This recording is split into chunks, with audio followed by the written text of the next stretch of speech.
প্রবল চাপের মুখে শেষ পর্যন্ত আন্দোলনরত জুনিয়র চিকিৎসকদের দাবি মেনে কলকাতার পুলিশ কমিশনার বিনী কুমার গোয়েলকে সরানোর সিদ্ধান্ত নিয়েছেন পশ্চিমবঙ্গের মুখ্যমন্ত্রী মমতা বন্দ্যোপাধ্যায়। বদলি করা হচ্ছে রাজ্যের স্বাস্থ্য অধিকর্তা ও স্বাস্থ্য শিক্ষা অধিকর্তাকেও। এছাড়াও কলকাতা পুলিশে ঢালাও রদবদল আনার ঘোষণাও দেন মমতা।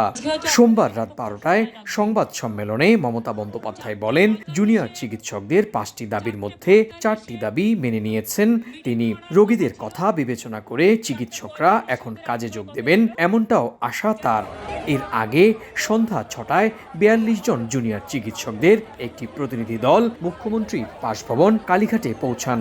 সন্ধ্যা 6টা থেকে রাত 11:30 পর্যন্ত বৈঠক হয়। আন্দোলনকারীরা জানিয়েছেন, আলোচনা ইতিবাচক হয়েছে, তবে সব দাবি মানা হয়নি। কলকাতার পুলিশ কমিশনার আনুষ্ঠানিকভাবে পদত্যাগ করার পরই তারা পরবর্তী সিদ্ধান্ত নেবেন।